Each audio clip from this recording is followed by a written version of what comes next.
Hallelujah.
पवित्र परमेश्वर, हम धन्यवाद देते हैं।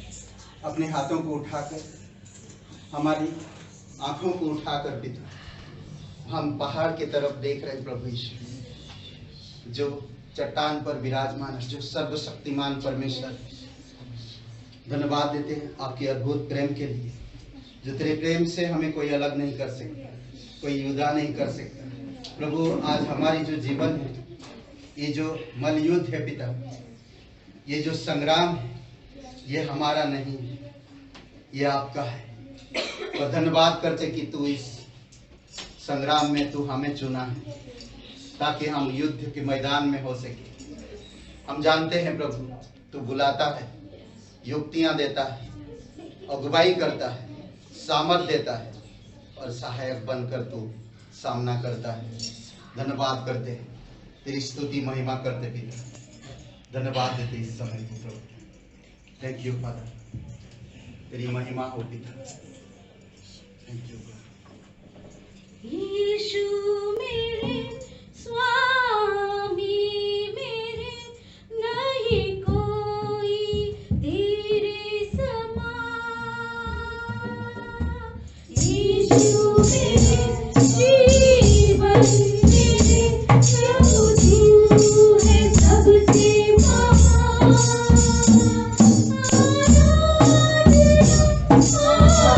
आराधना, आराधना, आराधना।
पवित्र परमेश्वर, तू जीवित परमेश्वर।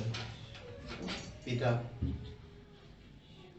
धन्यवाद करते हैं कि तू तब हमें बुलाया जब हम भटके हुए थे, जब हमारे पास कोई नहीं था, जब हम बेसहारे थे, लाचार थे, सारे वैद्य आशा छोड़ दिया, सब कोई कह दिया कि कुछ नहीं हो सकता, तब तूने बहुत कुछ किया। इसीलिए प्रभु तेरी महिमा करते, इसीलिए प्रभु तेरी आराधना करते। तू मुर्दों में जान डालने वाला, तू हड्डियों में मांस भरने वाला। प्रभु हम धन्यवाद करते, तेरी महिमा करते। पिता, अभिषेक करो इस सभा को प्रभु, तेरी सामर्थ्य वचनों के द्वारा, तेरी आत्मा के द्वारा हम सभी लोगों के हृदय को भर दो पिता। आज के संदेश के द्वारा तेरे पवित्र सिंहासन से, तेरी अनुग्रह के शब्दों से भर दो प्रभु यीशु। आज जो भी हम सुने पिता, उसमें हम अमल कर सके। तेरी आत्मा के द्वारा हमारे हृदय में, हमारे मन में स्थिर करो तेरे वचन को प्रभु यीशु, ताकि हम उस वचनों के अनुसार जीवन व्यतीत कर सके। धन्यवाद देते, तेरी स्तुति महिमा करते। प्रत्येक भाई बहन हाथों को उठाकर प्रभु की आराधना करेंगे। धन्यवाद पिता, तेरी महिमा करते हैं, यीशु मसीह के नाम से मांगते हैं, आमीन।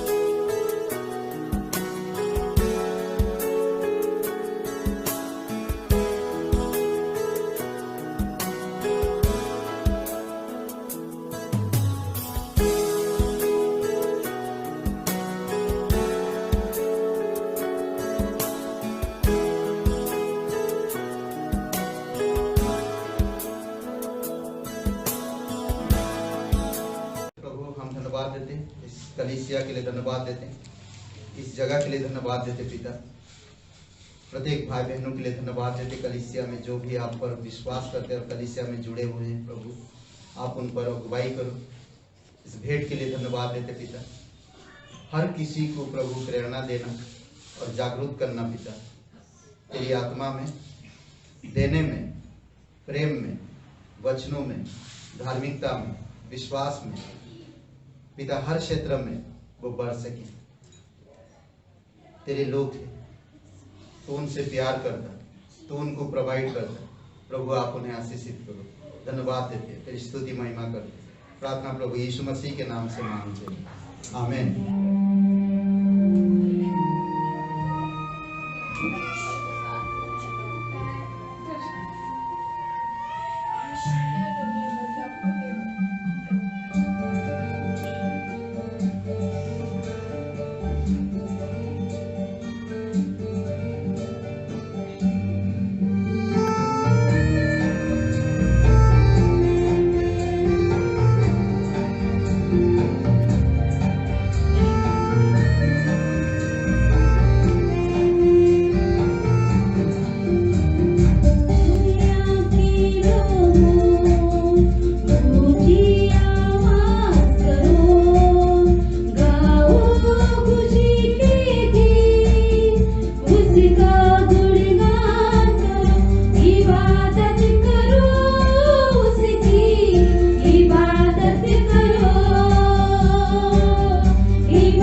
हाँ? कौन कितना देर तक, पति या पत्नी? कौन कितना देर तक लड़ सकता है? हाँ? क्या बोलते हैं?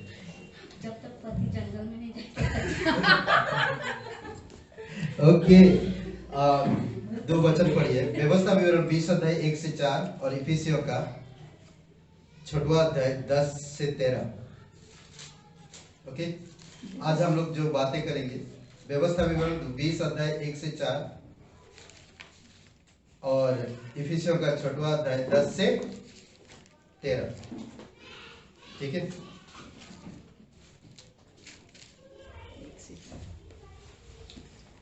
कोई पढ़ेंगे? कौन पढ़ रहा? प्रमिला जी पढ़ रहे? पढ़िए। व्यवस्था विवरण 1 से 4 का 6वां अध्याय 10 से 13। जब तू अपने शत्रुओं से युद्ध करने को जाए और घोड़े, रथ और अपने से अधिक सेना को देखे, तब उनसे न डरना। तेरा परमेश्वर यहोवा जो तुझको मिस्र देश से निकाल ले आया है, वह तेरे संग है। और जब तुम युद्ध करने को शत्रुओं के निकट जाओ, तब याजक सेना के पास आकर कहे, हे इस्राएलियों सुनो, आज तुम अपने शत्रुओं से युद्ध करने को निकट आए हो। तुम्हारा मन कच्चा न हो, तुम मत डरो और न थरथराओ और न उनके सामने भय खाओ, क्योंकि तुम्हारा परमेश्वर यहोवा तुम्हारे शत्रुओं से युद्ध करने और तुम्हें बचाने के लिए तुम्हारे संग चलता है। 6वां अध्याय 10 से 13। इसलिए प्रभु में और उसको शक्ति के प्रभाव में बलवंत बनो। परमेश्वर के सारे हथियार बांध लो कि तुम शैतान को युक्तियों के समान खड़े रह सको, क्योंकि हमारा यह मलयुद्ध लहू और मांस से नहीं, परंतु प्रधानों से और अधिकारियों से और इस संसार के अंधकार के हकीमों से और उस दुष्टता की आत्मिक सेनाओं से हैं जो आकाश में हैं। इसलिए परमेश्वर के सारे हथियार बांध लो कि तुम बुरे दिन में सामना कर सको और सब कुछ पूरा करके स्थिर रह सको। इधर पराक्रमी परमेश्वर, अभिषेक करो पिता इस वचन को। प्रभु, हम कुछ सीख सके और कुछ जान सके और तेरी महिमा कर सके पिता।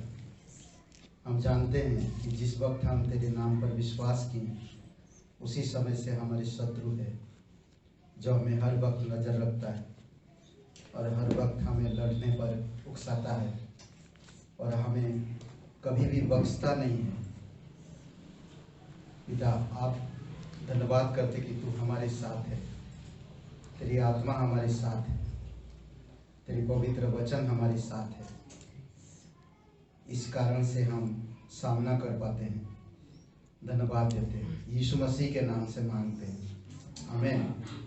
ओके, संग्राम तो यहोवा का है। आज का शीर्षक क्या है? संग्राम यहोवा। संग्राम का मतलब क्या है? हैं? हैं? युद्ध, लड़ाई। अच्छा, युद्ध। ओके, युद्ध। ओके, लड़ाई। टीचर ने स्टूडेंट से पूछा, तुम लोग कभी बुक खोलते नहीं हो पढ़ने? कोई भी बुक खोलते नहीं पढ़ने, रीडिंग करने के लिए? एक स्टूडेंट बड़ी तेज से कहा, नहीं सर, हम रोज खोलते हैं और रोज पढ़ते हैं। कौन सा बुक? लड़का बोलता, फेसबुक।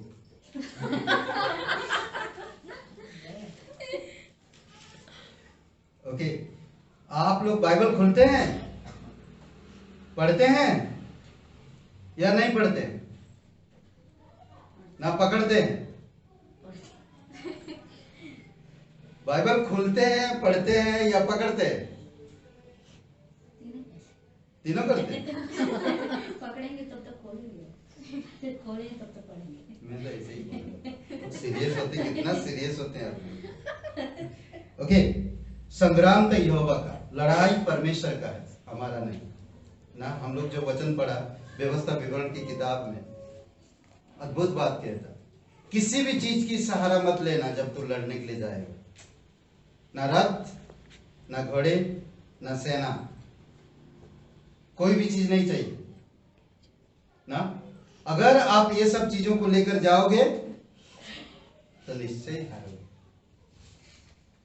कैसा ना, सोचिए, रथ नहीं, सैनिक नहीं, घोड़े नहीं, तो कैसे लड़ेंगे हम? हाँ? लड़ने के लिए परमेश्वर हथियार दिया इफिसियों की किताब में, हम लोग देखेंगे, आगे बढ़ेंगे। ओके, इफिसियों के 6वां अध्याय में किसके विरुद्ध हम लड़े, उसमें नाम दिया किसके विरुद्ध लड़ा। आज हर एक विश्वासी को जिस वक्त यीशु मसीह पर विश्वास किया उसी समय से उसका शत्रु ललकारता, हमेशा हमेशा ललकारता है। समझ रहे? तो इसीलिए बहुत जरूरी है कि हमको समझना, हमारा शत्रु हमेशा हमें ललकारता है, चैलेंज देता है, चैलेंज देता है। समझ रहे? इसीलिए आपको मुझे सावधान रहना परमेश्वर में। इसीलिए हमें अपनी ताकत से उसको लड़ नहीं सकते, अपनी समझ से हम लड़ नहीं सकते, अपने सामान से, हथियारों से लड़ नहीं सकते। मेरे पास अगर एक कट्टा है, कट्टा जानते, इधर की बोलते ना भाषा में, हाथ की बनाई हुई है, आपके पास है? माफ कर।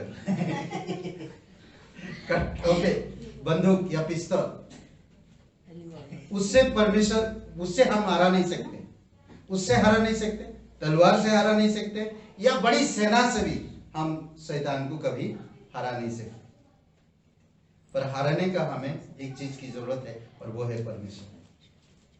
परमेश्वर की जरूरत है। ठीक है? किसके विरुद्ध? शैतान के विरुद्ध हम लड़ते हैं। शैतान हमेशा हमारे साथ लड़ता है, लड़ाई के मैदान में खींच लेता है, कई बार आर्थिक, कई बार मानसिक, कई बार आत्मिक, कई बार अनजान। इसको अनजान होने से ना, इसको नहीं जान पाने से, ये नहीं जान पाएंगे तो हम हारेंगे जरूर। पवित्र वचनों को हम जान नहीं पाते, परमेश्वर के वचनों को हम समझ नहीं पाते, इसीलिए हम हारते हैं। कई बार हमें हारने के लिए नहीं परमेश्वर बुलाया, हमें जीतने के लिए परमेश्वर बुलाया, और हमें जीत भी दिया है। हम हर चीज में विजय है, हम कभी हारे हुए नहीं है। मैंने पहले ही सवाल पूछा था, अगर आप लड़ाई के मैदान में भेज दिया जाए तो आप कैसे लड़ेंगे, कब तक लड़ेंगे ना? बहुत मुश्किल होता है।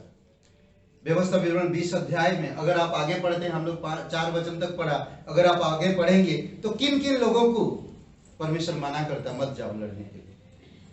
जो नया मकान बनाए मत जाओ लड़ने के लिए, जो नया नया शादी किया मत जाओ लड़ने के लिए, डरपोक, कायर मत जाओ लड़ने के लिए, मैदान में मत जाओ। मत कहो किसी को कि प्रभु तुमसे प्यार करता है। पता है यीशु मसीह आप और मेरे लिए क्रूस पे शैतान को खुल्लम खुल्लम तमाशा कर दिया, हरा दिया, और आप और मैं आज डरपोक है।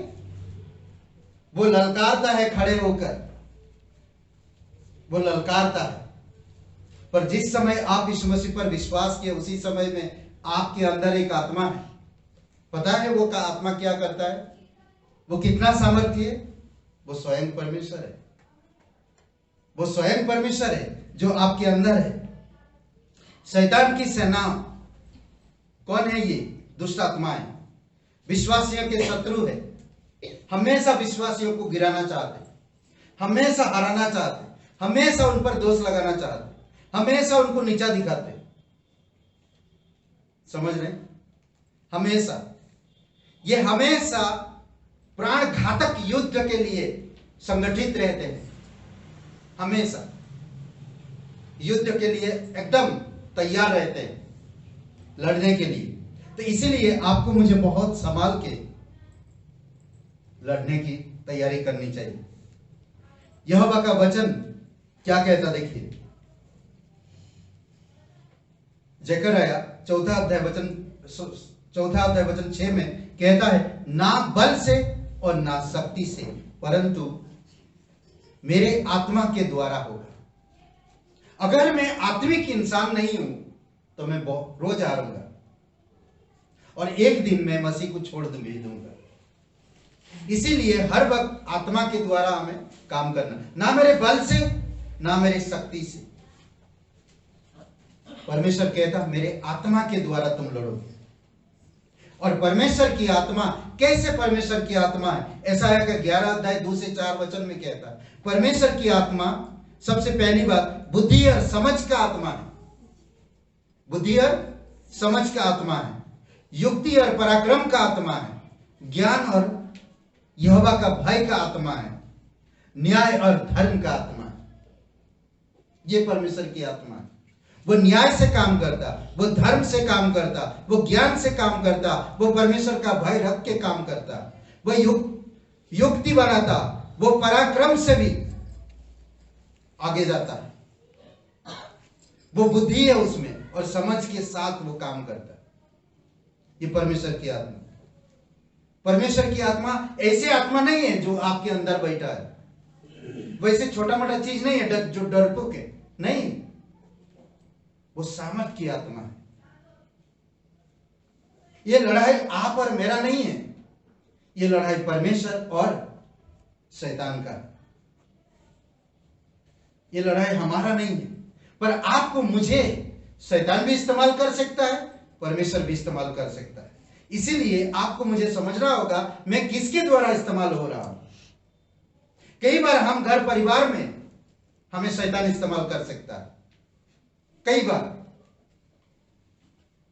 बार हम परमेश्वर की वचनों में अगर परिपक्व नहीं है, आत्मा के द्वारा सोच विचार नहीं करते, आत्मा के द्वारा हम सही तरह से कार्य नहीं करते, तो शैतान इस्तेमाल कर सकता है हमारे व्यक्तिगत जीवन में। तो इसलिए हमें सावधान पूर्वक रहना है। यशायाह का 30:1 में कहता है हर एक विश्वासी को परमेश्वर के आत्मा के अनुसार युक्ति करना चाहिए। हर एक विश्वासी परमेश्वर के आत्मा के अनुसार युक्ति करना चाहिए, तो हम पाप में नहीं पड़ेंगे और ना हारेंगे और ना गिरेंगे और ना पीछे हटेंगे। अगर हम परमेश्वर की आत्मा के अनुसार युक्ति करके चलेंगे तो हम कभी असफल नहीं होंगे, हमेशा सफल होंगे। कई बार नौजवान विश्वास करते हैं, आते हैं प्रभु के पास, पर परमेश्वर की आत्मा के द्वारा नहीं लड़ते। उनको सेना चाहिए, उनको रथ चाहिए, घोड़े चाहिए लड़ने के लिए।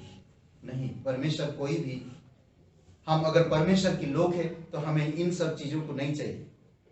ये सब चीजें हमें जीता नहीं सकता, इन सब चीजों से हम हार सकते हैं। ऐसा है, होशे के 1 अध्याय 7, 8, 9 वचन में 3 बातें हैं जिक्र करता, 3 बातें। ओके, सबसे पहली बात कहता, सबसे पहली बात सबसे पहली बात बताता है कि जो व्यवस्था मेरे दास मूसा ने तुझे दी है उन सब के अनुसार करने से चौकसी करना। वो पॉइंट है, उससे ना तो दाहिने मुड़ना और ना बाएं मुड़ना। 7 वचन में कहता, पहला पॉइंट में क्या कहता है? परमेश्वर की व्यवस्था से, परमेश्वर की नियम से, कायदे से, ना क्या बोलते, कानून से, परमेश्वर की व्यवस्था से हमें ना तो दाएं मुड़ना और ना बाएं मुड़ना। दूसरी बात कहता है परमेश्वर की व्यवस्था में दिन रात ध्यान दिए रहना। तीसरी बात कहता है कि परमेश्वर की व्यवस्था की उसकी आज्ञा मानने की जरूरत है। पहला, ना तो दाएं मुड़े ना तो बाएं मुड़े। दूसरा, दिन रात उसको ध्यान करे। और उसका तीसरी बात, उसका पालन करे। जब हम ये तीनों चीज करते हैं तो परमेश्वर 3 बातें कहता है हमसे, जहां तू जाएगा वहां तेरा काम सफल होएगा। अद्भुत है, जहां तू जाएगा वहां तेरा काम सफल होगा। दूसरी बात कहता, ऐसा करने से तेरे सब काम सफल होंगे और तू प्रभावशाली होगा। ऐसा करने से तेरा सब काम सफल होगा और तू प्रभावशाली होगा। प्रेज गॉड, धन्यवाद परमेश्वर का। नहीं, इसीलिए हमें इस व्यवस्था की पुस्तक पुनः परमेश्वर के पवित्र वचनों को हमेशा ध्यान रखें, रात दिन पढ़ते रहे। इससे कभी अलग मत होने दीजिए। इसको गले का हार बना लीजिए, हृदय में बसने दीजिए, रात दिन इस पर ध्यान करिए। देखिए, कई बार हम लापरवाही करते हैं। लापरवाही का नतीजा डेंजरस होता है। पता है, दिल्ली और आगरा कौन सा एक्सप्रेस हाईवे, एक व्यक्ति ने, सिर्फ एक व्यक्ति एक झपकी लिया, क्या हुआ? बस खाई पे गिर गया। एक झपकी लिया, लापरवाही। परमेश्वर हमें कह रहा, परमेश्वर हमें बता रहा, मेरा व्यवस्था, मेरा नियम है, तू इसमें लापरवाही मत कर। सफल होना है, प्रभावशाली होना है, जहां जहां तू रहेगा मैं तेरे संग रहूंगा। जब मैं इसको पढ़ता नहीं तो परमेश्वर मेरा साथ क्यों देगा? जब मैं इसके बारे में सोचता नहीं, जब मैं इसके बंद करके रख देता हूं, इसके बारे में कभी सोच नहीं रहा, तो परमेश्वर मेरा साथ क्यों देगा? कैसे देगा?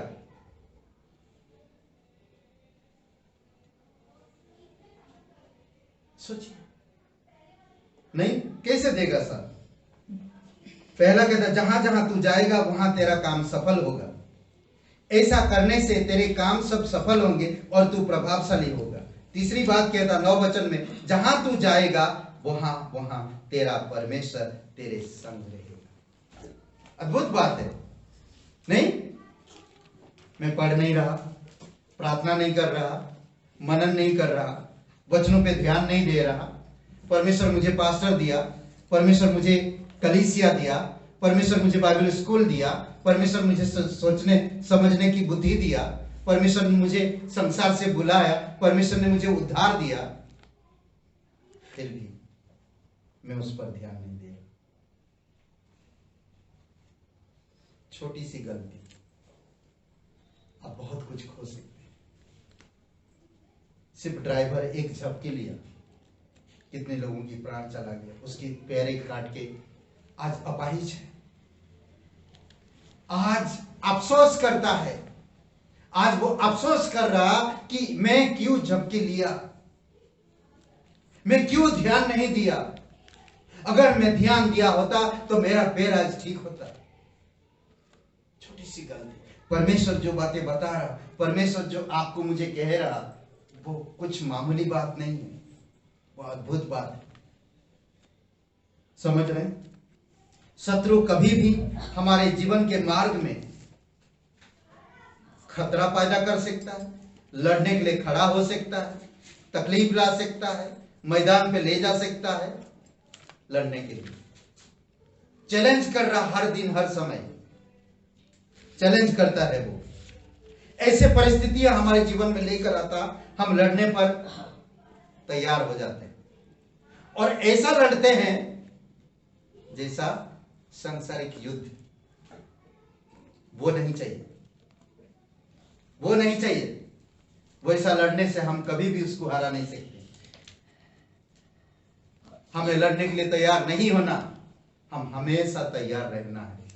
ये आत्मिक लड़ाई है, ये आत्मिक लड़ाई है, वो हमेशा तैयार रहता है लड़ने के लिए। समझ रहे हैं? कौन सा भी परिस्थिति हो, कैसे भी हालात हो, कितना भी बड़ा खतरा क्यों ना हो, वो लड़ने के लिए तैयार है। कुछ उदाहरण देखते हैं। सबसे पहली बात हम देखते हैं, संग्राम हमारा नहीं है। सबसे पहली बात आप याद रखिए, ये जो लड़ाई है, ये जो युद्ध है, ये हमारा नहीं है, ये परमेश्वर का, यहोवा का है, ये परमेश्वर का है। दूसरी बात, कभी भी आप अधिक घड़े, सेना और रथों के साथ लड़ाई में मत जाना ना। कभी भी ऐसे चीजों में मत जाना। इसीलिए व्यवस्था विवरण 3 अध्याय वचन 22 में कहता, हमें जानना होगा यह लड़ाई हमारा नहीं है, परमेश्वर का है।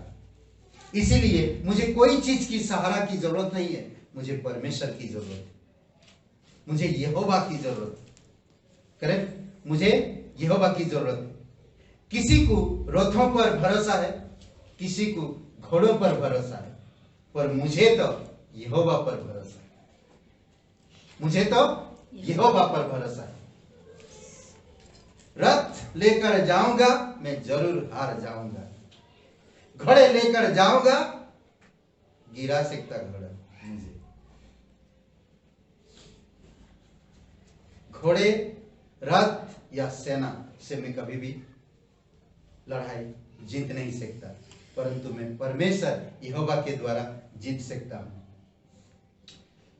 भजन संहिता 20 और वचन 7 में हम सबसे पहली बात देखते हैं, एक बात याद रखिए, जब मिस्र से मूसा के द्वारा परमेश्वर ने अपने लोगों को निकाल कर लाया, ठीक है, निकाल कर लाया और ऐसी जगह पे खड़ा किया,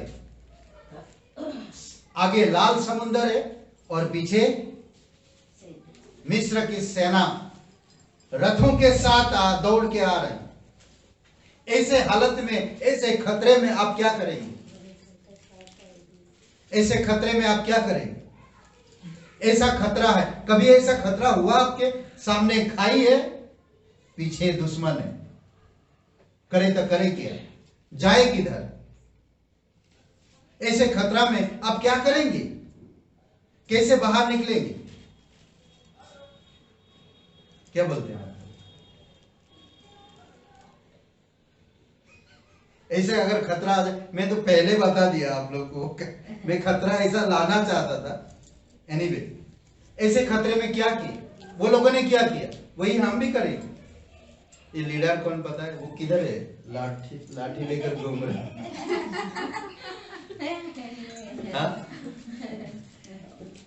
वो किधर है? नहीं, आप कंटिन्यू चालू रखो। मूसा, आप जो करना करते रहो, मैं उसको ढूंढ रहा जो तुमके बुलाया। सोचिए, लोग क्या किए? मूसा के ऊपर भड़क गए, कुड़कुड़ाने लगे। अब हम क्या करें, कहां जाएं?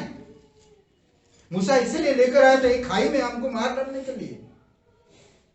सोचिए,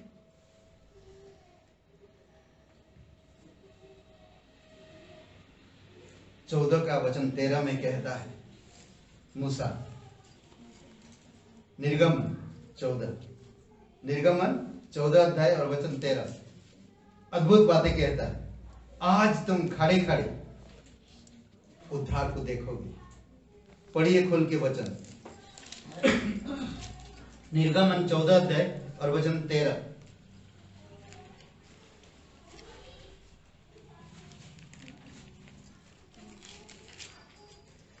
मिला? मिला। ऐसे खतरे में मूसा ने क्या किया? पढ़िए। मूसा ने लोगों से कहा, डरो मत, खड़े खड़े वह उद्धार का काम देखो जो यहोवा आज तुम्हारे लिए करेगा, क्योंकि जिन मिस्रियों को तुम आज देखते हो उनको फिर कभी नहीं देखो। जो दुश्मन तुम्हारे सामने, जो पीछे पड़े हैं तुम्हारे, उन दुश्मन को कभी नहीं देखोगे। खड़े खड़े आज तुम यहोवा का उद्धार देखो, क्योंकि ऐसे खतरों में सिर्फ परमेश्वर ही बचा सकता है, यहोवा ही बचा सकता और कोई नहीं। सोचिए, कौन सा भी खतरा हो, मेरा परमेश्वर मुझे छुड़ाएगा। मैं खतरे में जानबूझ के नहीं जा रहा हूं, मालूम पड़, मैं जाता हूं, आज देखता हूं खतरे में, इधर खाई, इधर दुश्मन को बोलता तो मुझे भगाना, तो दुश्मन भी जाएंगे खाई में, आप भी जाओगे खाई में। ऐसा कभी मत करना। सिचुएशन आता, शैतान ऐसा सिचुएशन लाता है, उस वक्त आप क्या करोगे?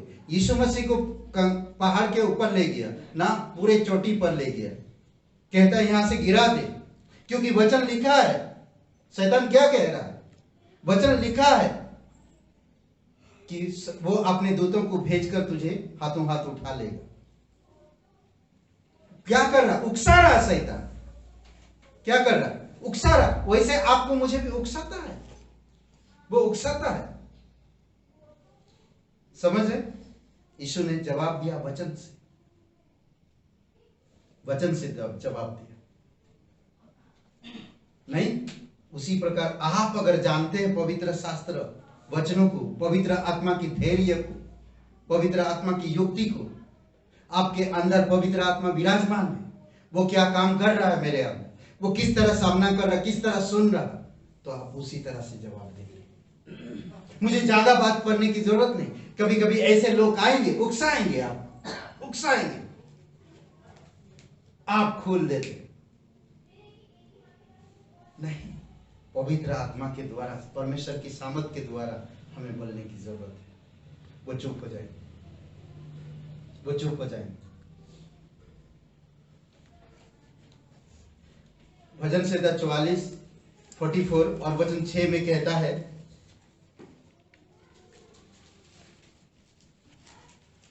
अपने धनुष पर भरोसा ना रखूंगा। किस पर? अपने धनुष पर भरोसा ना रखूंगा और ना तलवार से मैं बच पाऊंगा, ना तलवार से मैं बचूंगा।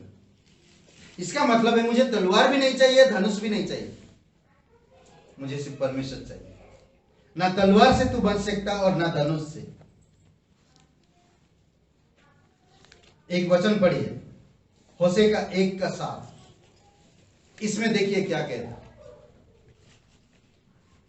यहूदा के घराने को मैं परमेश्वर किस तरह छुड़ाएगा। ओके, होशे दानियल के बाद होशे का 1:7 पढ़िए।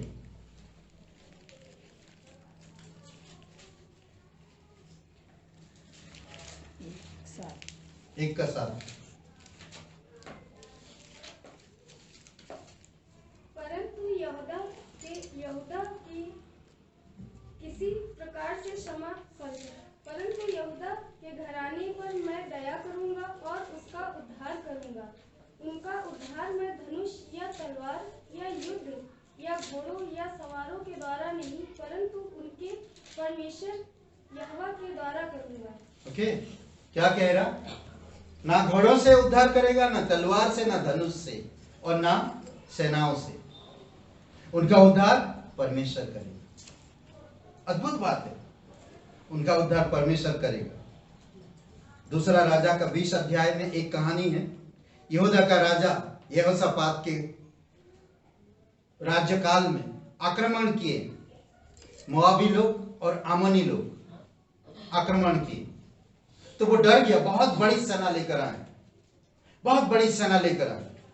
वो डर गया और उसने एक काम किया, पूरे यरूशलेम के नगर के सबको कह दिया, डरो मत, डरो मत। बड़ी सेना को देखकर डरो मत। समझ रहे? डरो मत, बड़ी सेना को देखकर बिल्कुल मत डरो। कभी कभी आपकी तरफ बड़ी सेना अटैक करने आ रहा और आप अकेले हो, तब तुरंत पास्टर को फोन करो। हाँ? तब तुरंत पास्टर को फोन करो, पास्टर जी आप तो गए, हम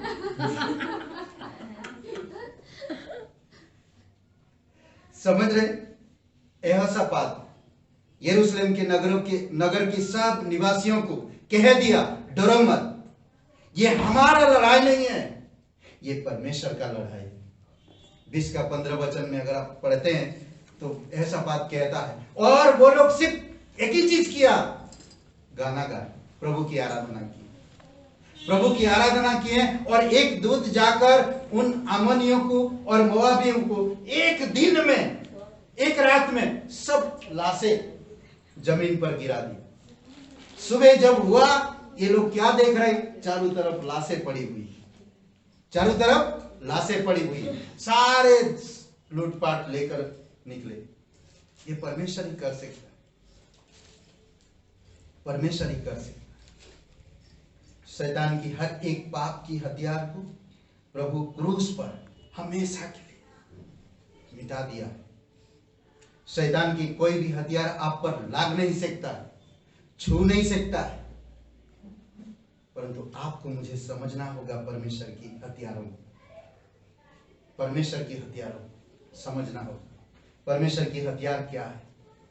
हम उससे पहले और एक बातें देखते हैं ना।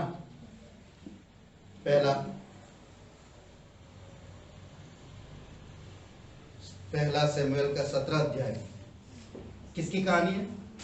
गुलायत और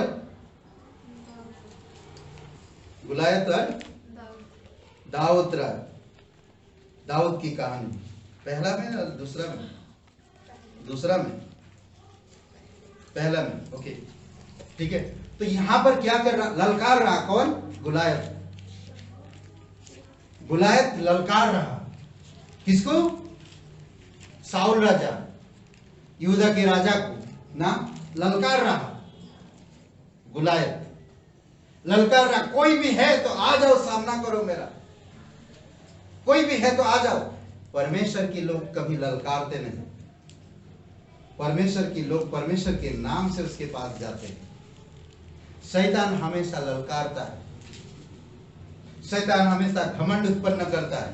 शैतान कहता है ये मेरी सेना है, ये मेरे रथ है, ये मेरे घोड़े हैं, ये घोड़सवार है। शैतान हमेशा ललकारता है, चैलेंज करता है, पर परमेश्वर के लोग कभी चैलेंज नहीं करते, सामना करते। वो अपने नाम से नहीं बल्कि यीशु के नाम से सामना करते ना, यीशु के नाम से सामना करते। और जब यीशु का नाम लेकर जाते हैं, सामने वाला हिलने लगता पूरी तरह से, समझ रहे? हिलने लगता, वो कांपता है यीशु के नाम से, और पीछे का रास्ता भी ढूंढता है। ये बेटा आ रहा यीशु के नाम से, पीछे का रास्ता ढूंढता है वो, समझ रहे? यहां पर भी वैसा ही है, ललकार रहा 3 महीना से।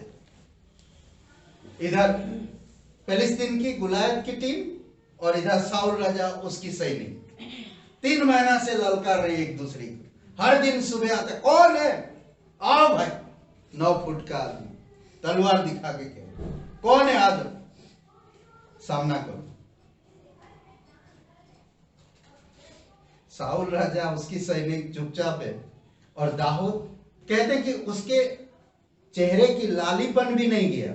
छोटा लड़का 12-13 साल का, वो अपने भाइयों के पास गया भाई खाना लेकर, और उसने भी उसी समय ललकार दिया, और ये सुन लिया।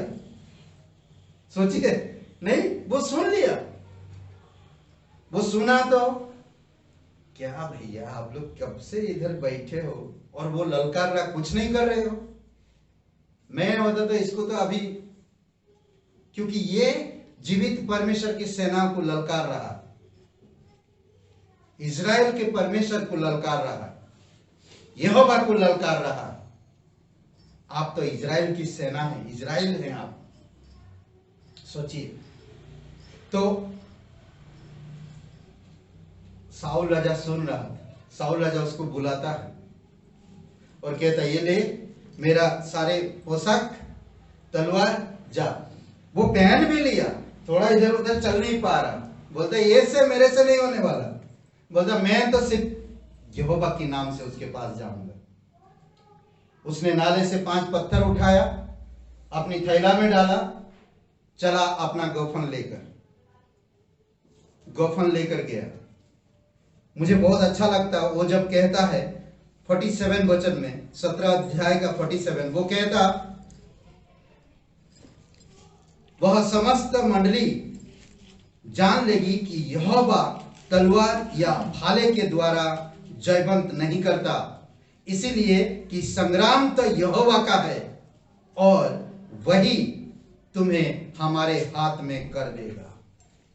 संग्राम तो यहोवा का है और वही सबको हमारे हाथ में कर देगा। वो आकर क्या ललकार रहा?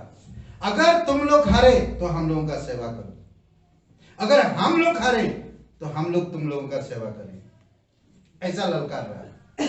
दाऊद क्या किया, आगे वचन पढ़ेंगे तो 5 पत्थर उठाया, थैले में डाला और निकल गया, आगे गया।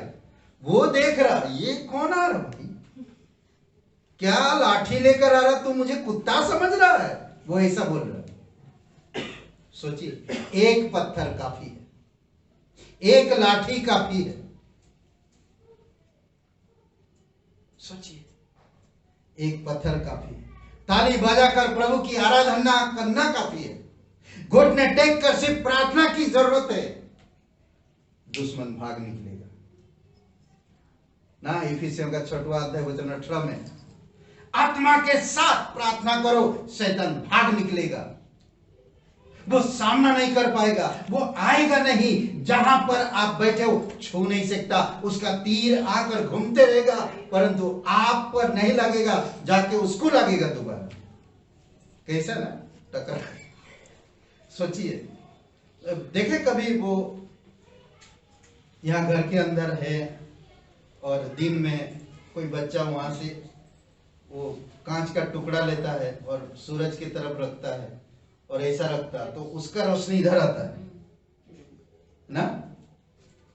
शैतान का भी वैसा ही तीर है, वो मारना किसी को होता है पर लागता उसके ही लोगों को, समझ रहे, ऐसा होता है।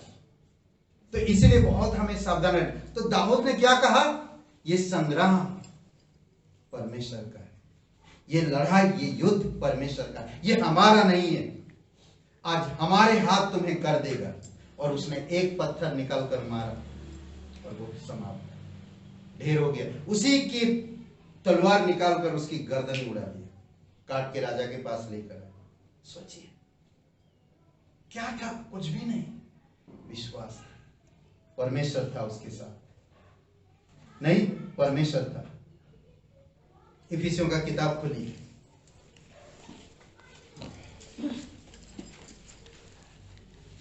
इफिसियों का किताब 6वां अध्याय। आप और मैं जो आज हमारा हर दिन लड़ाई है, समझ रहे हैं, हर दिन लड़ाई है। 6वां अध्याय 10 में, इसलिए 2 बार कहता, परमेश्वर की सारे हथियार बांध लो, परमेश्वर की सारे हथियार बांध लो, हथियार बांध लो कि तुम शैतान की युक्तियों के सामने खड़े रह सके। और वचन 13 में भी कहता वही बात, पहले वचन 11 में कहता, फिर 13 में कहता, इसीलिए परमेश्वर के सारे हथियार बांध लो कि तुम बुरे दिन में सामना कर सको और सब कुछ पूरा करके स्थिर रह सको। सब कुछ पूरा करने के लिए कौन सी हथियार, ध्यान दीजिए। ओके, सबसे पहली बात सत्य, सच्चाई से लापरवाही या समझौता मत करिए, हमेशा सच्चाई का साथ दीजिए, हमेशा। प्रभु स्वयं सत्य है और जो सच्चाई से परमेश्वर की आराधना करता उसका काम सफल होगा। सच्चाई में कभी भी समझौता मत करिए। परमेश्वर का वचन सत्य है, परमेश्वर स्वयं सत्य है और सत्य से प्रेम करता है।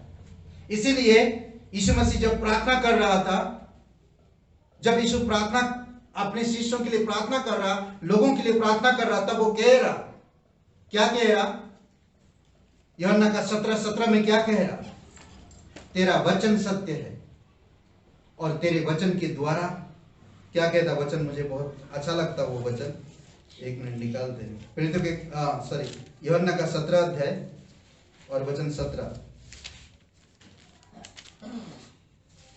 सत्य के द्वारा उन्हें पवित्र कर, सत्य के द्वारा उन्हें पवित्र कर। अगर हमारे पास असत्य रहेगा, हारेंगे, क्योंकि हमारे पास सच्चाई के हथियार नहीं। झूठ हार लाता है, असत्य हार लाता है, सच्चाई में समझौता हार लाता है, जीत कभी नहीं ला सकता। समझ रहे हैं? इसीलिए हमें सच्चाई से कमर कसना है, सच्चाई के साथ कमर कसना है। ये जो किताब जब लिख रहा, जेल के अंदर है, कौन, पौलुस जेल के अंदर इफिसियों की किताब लिख रहा, जेल के अंदर, तब सैनिकों को देख रहा है, रोमी सेना को देख रहा, वो और तभी वो कह रहा, वो बेल्ट लगा के रखे यहाँ पर और वहां पर कुछ तलवार लगा हुआ है। आजकल अगर नौजवानों के इधर कुछ भारी चीज रख दे तो पैंट नीचे, आजकल नौजवान ऐसे पैंट पहनते हैं नहीं, कुछ भारी चीज रख दो तो नीचे चल जाए पैंट। उस समय पौलुस जेल के अंदर, और वो सोच रहा कि ये सैनिक के जो पोशाक के ऊपर सैनिक जो पहना है, वो सोच रहा, आत्मिक चीजें सोच रहा। एक मसीह को हमेशा आत्मिक लड़ाई लड़ना है, और लड़ेगा तो आत्मिक हथियार भी होना जरूरी है। और वो आत्मिक हथियार है, सबसे पहली बात सत्य। सच्चाई से कभी भी समझौता मत करिए। क्या कह रहा वचन? सत्य से, सत्य के द्वारा उन्हें पवित्र कर, क्योंकि तेरा वचन सत्य है। तेरा वचन सत्य है। ये जितना मैं पढ़ूंगा सच्चाई में उतना मैं आगे बढ़ूंगा और सच्चाई के साथ रहूंगा। समझ रहे? दूसरी बात, दूसरी बात है, क्या है? धार्मिकता। ये धार्मिकता कोई इंसान नहीं दिया आपको, ये धार्मिकता कोई आप खरीदे नहीं है। ये धार्मिकता आपको सिर्फ यीशु पर विश्वास करने से मिला है। भले आज लोगों की नजर में या संसार की नजर में आप धर्मी नहीं है, परंतु परमेश्वर की नजर में आप एक धर्मी है और धर्मी का समाज है। इसीलिए इस धार्मिकता को मत गवाओ। जब आप प्रभु के पास जाओगे तब आपको ये धार्मिकता की वस्त्र की पहचान होगी और उस पहचान से आप पहचाने जाओगे। समझ लीजिए, आज हम सब लोग धार्मिकता की वस्त्र पहने और वो प्रभु परमेश्वर ने दिया। सिर्फ परमेश्वर की सेना देख रही आज और शैतान देख रहा। ये लोग धार्मिकता में कभी भी धार्मिकता के कपड़े को गंदा नहीं करते हैं लोग, वो हमेशा देख रहा। इसीलिए बहुत जरूरी है धार्मिकता। मुझे लोगों को दिखाने के लिए धार्मिकता का काम ना करूं, मुझे परमेश्वर की धार्मिकता को चाहिए। समझ रहे हैं? तीसरा है सुसमाचार। ये हथियार है एक आपका। धार्मिकता जितना आप रखें, धार्मिकता जितना अपने आप को रखेंगे, आपकी सीना चौड़ा रहेगा ना, सीना चौड़ा रहेगा। धार्मिकता में धार्मिक कद ऊंचा हो जाता है। झिलम ना, धार्मिकता का झिलम पहना तो सीना आपका ऊंचा रहेगा। समझ रहे? कद ऊंचा रहेगा। समझ रहे? धार्मिकता। नेक्स्ट है सुसमाचार। सुसमाचार, सुसमाचार मुझे मिला, सुसमाचार मैं आज लोगों को देता। सुसमाचार का जूता पहन लो। सुसमाचार किसी भी हद तक जा सकता है, किसी भी इंसान को सुना सकते हैं। जूता पहनकर में कांटे हो, दुश्मन हो, कीड़े मकोड़े हो, गंदगी हो, कुछ भी हो, मैं जा सकता हूं उस रास्ता जूता पहनकर। जो एक सैनिक का जूता होते, बहुत मजबूत जूता होता है। वो कैसे भी ऊंच नीच कैसा भी जगह हो, उबड़ खबड़ कैसा भी जगह हो, किसी भी तरह वो कीचड़ हो, पत्थर हो, कैसे भी हो, वो जाएगा, चढ़ जाएगा। और उस जूते के नीचे आपका हाथ आ गया तो हाथ भी टूटेगा। समझ? तो ये सुसमाचार किसी भी इंसान को आप बता सकते हो, सुनेगा, चेंज हो जाएगा, शैतान उस भागेगा। सुसमाचार, सुसमाचार जब इंसान सुनता है, जागरूक होता है, आत्मिक तौर पे परमेश्वर से कांटेक्ट हो जाता है, उसका सुसमाचार पर भरोसा करता है, उद्धार पाता है। नहीं? नेक्स्ट है विश्वास। विश्वास को कभी भी हल्का मत समझो, हर एक काम विश्वास से करो। क्या कह रहा? विश्वास का ढाल लेकर स्थिर रहो, जिससे तुम सब दुष्ट के सब जलते हुए तीरों को बुझा सको। कोई भी काम करो, कोई भी कदम उठाओ, विश्वास से प्रभु को खुश कर सकते हो, विश्वास से सफल हो सकते हो। समझ रहे? विश्वास रखो हर चीज में। बड़े बड़े पहाड़ों को विश्वास के द्वारा हटा सकते हो। बड़े बड़े पहाड़ों को विश्वास के द्वारा हटा सकते हो। समझ रहे? विश्वास के द्वारा असंभव को संभव बना सकते हो। विश्वास के द्वारा शैतान को सामना कर पाओ। उसकी जलते हुए तीरों को आ रहा, मैं विश्वास के साथ, आ जा, मार। परमेश्वर मेरे साथ, परमेश्वर का वचन मेरे साथ। नहीं, विश्वास से उद्धार, आपको जो उद्धार मिला उसको कभी खो मत। उद्धार की टोप आपके मस्तिष्क को, मन को, ना दिमाग, सर को सुरक्षित रखता है। ये टोप, उद्धार का टोप। उद्धार को हल्का मत लो। उद्धार एक बहुत बड़ा चीज है। नरक से, पापों से, शैतान से, अंधकार से, मौत से मुझे छुड़ाया गया। उद्धार मिला मुझे। आज परमेश्वर कहता, कोई भी परिस्थिति में क्यों ना हो, मैं तुम्हें बचाऊंगा, मैं तुम्हें छुड़ाऊंगा। यह हथियार मुझे बांधना है। सत्य, धार्मिकता, सुसमाचार, विश्वास, उद्धार, मुझे यह हथियार चाहिए। यह हथियार चाहिए। नेक्स्ट है आत्मा की तलवार। वो क्या है? परमेश्वर का वचन। परमेश्वर का वचन मुझे रोज चाहिए। इसीलिए यीशु के किताब में कहता है कि रात दिन उस पर ध्यान कर, उससे ना तो बाएं मुड़ ना तो दाएं मुड़, उसकी आज्ञा मान, बार बार सफल होगा। तू जीतेगा, विजय होएगा, जहां कहीं भी जाएगा सफल होगा, प्रभावशाली होगा। परमेश्वर तेरे साथ होगा ना। जितना मैं इन वचनों को पढ़ता हूं, जितना मैं वचनों के करीब रहता हूं, उतना परमेश्वर मेरे करीब रहता है। समझ रहे? कितने चीज हो गया? कितने हैं चीज? सत्य, धार्मिकता, सुसमाचार, विश्वास, उद्धार, आत्मा की तलवार, परमेश्वर का वचन। 18 वचन में कहता, आत्मा में हर वक्त प्रार्थना करते हो। जब आप प्रार्थना करते हो, शैतान हारता, कांपता है, हिल जाता है। वो आपके स्थान यहां पर बैठा, वो प्रार्थना के द्वारा वो हिलता है, कांपता है।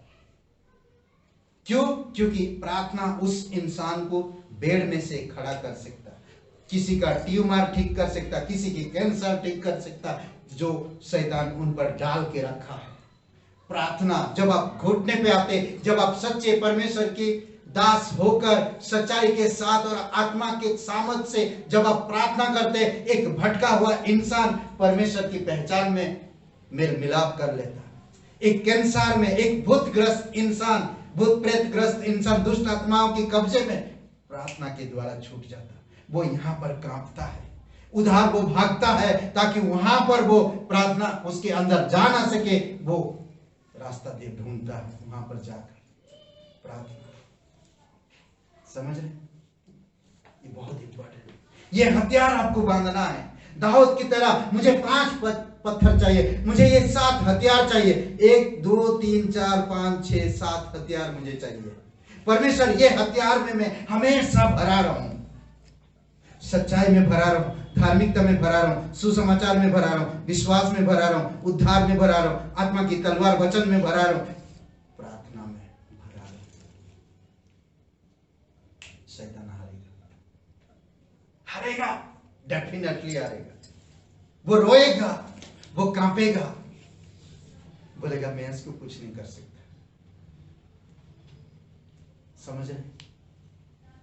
एक छोटा लड़का एक पत्थर के द्वारा जो 3 महीना से गुलायत ललकार रहा, चैलेंज कर रहा, परमेश्वर के नाम से उसके पास जाता है। परेशान हो गए लोग, पीछे दुश्मन है, आगे खाई है, जाए तो जाए कहां। दुश्मन चारों तरफ से घेरे हुए। ऐसा पास राजा ने परेशान हो गया, उसने कहा डरो मत हे यरूशलेम वासी नगर के रहने वाले सब, कोई डरो मत, प्लीज डरो मत। आप सुनो एक बात, ध्यान दो, ये लड़ाई परमेश्वर का है, संग्राम परमेश्वर का है, संग्राम तो यहोवा का है। मुझे ये हथियार चाहिए, ये मल्लयुद्ध परमेश्वर का, हमारा नहीं है। हमें सिर्फ विश्वास रखना, हथियार बांधना, प्रार्थना में रहना, वचन पढ़ना, परमेश्वर ब्लेसिंग करेगा। आइए प्रार्थना करते हैं। हमारे जीवित परमेश्वर, हम धन्यवाद करते हैं, ना आत्मा ना बल से ना शक्ति से, केवल तेरी आत्मा की सामर्थ से हम जीत सकते हैं, विजय प्राप्त कर सकते हैं। जो हमारे पास है वो पवित्र वचन है, जो हमें बल देता, जो हमें शक्ति देता, जो हमें प्रभावशाली बनाता, जो हमें अगुवाई करता। प्रभु हम धन्यवाद देते हैं, तेरे पवित्र वचन के द्वारा तो हमें सिखा, समझा और अगुवाई कर। प्रभु यीशु, प्रत्येक भाई बहनों को अभिषेक कर। पिता, कोई भाई बहन है यहाँ पर, आप पहले कभी यीशु मसीह पर विश्वास नहीं किए या ये वचन सुन रहे हैं आप, अगर आप सुने हैं तो प्रभु परमेश्वर आपसे बहुत प्यार करता है।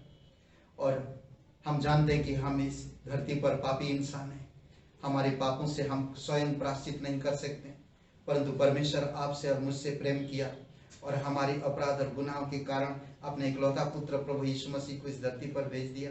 प्रभु यीशु मसीह हमारी पापी अवस्था में भी रहकर वो हमारी पापों की बोझ अपने ऊपर लेकर वो क्रूस पर दंडित हुआ, वह आप और मेरे पापों को उठा लिया, क्रूस पर बलिदान हुआ, उसकी लहू हमारी सब पापों के लिए बहा और उसने दुख उठाया, बलिदान हो गया, कब्र में क्रूस पर अपना प्राण त्याग दिया आप और मेरे पापों के खातिर, कब्र में गया और तीसरे दिन जी उठा।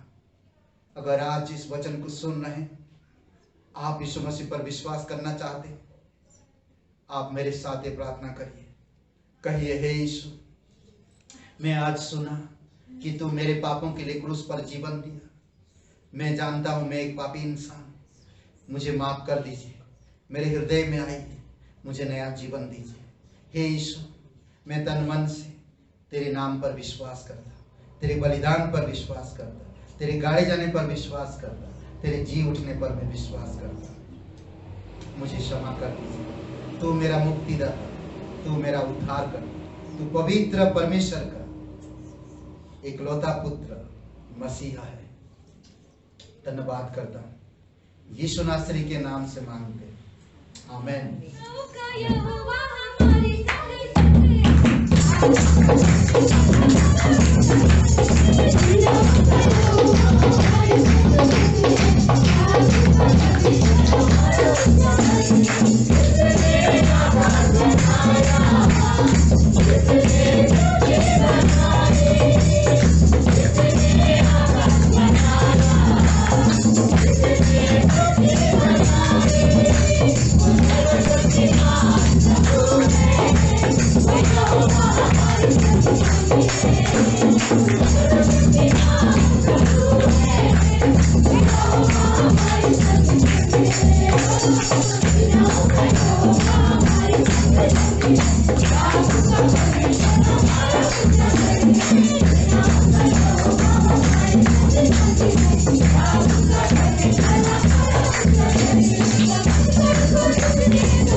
दयालु और कृपालु परमेश्वर अभिषेक करो प्रत्येक भाई बहनों को।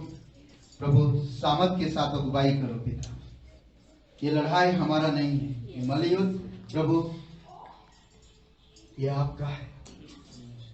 आज हम तेरे नाम से, तेरे वचन से, तेरी आत्मा से, तेरी धार्मिकता से, तेरी सच्चाई से, तेरी सुसमाचार से प्रभु उद्धार से हम उसका सामना कर पाए।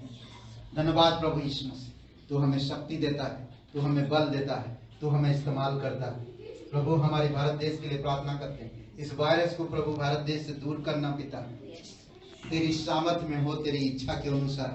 प्रभु यीशु हमारी लखनऊ शहर के लिए प्रार्थना करते हैं, इस शहर में प्रभु तेरी दया और कृपा रहे पिता, तेरे अनुग्रह रहे प्रभु यीशु, तेरी करुणा से प्रभु इस कोरोना को भगाना प्रभु यीशु, ताकि वे शहर में ये उत्तर प्रदेश से दूर हो पिता।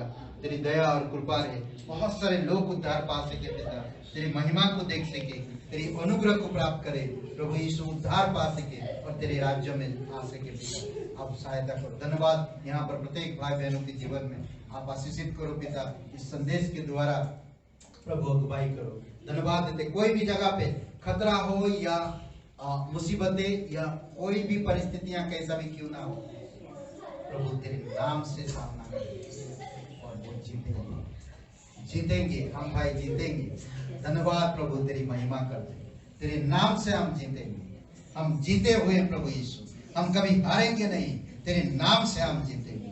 धन्यवाद देते, तेरी स्तुति महिमा करते। ये संग्राम हमारा नहीं, ये संग्राम तो यहोवा का है। धन्यवाद देते, प्रत्येक भाई बहन को अगुवाई करो, यीशु मसीह के नाम से मांगते हैं, आमीन।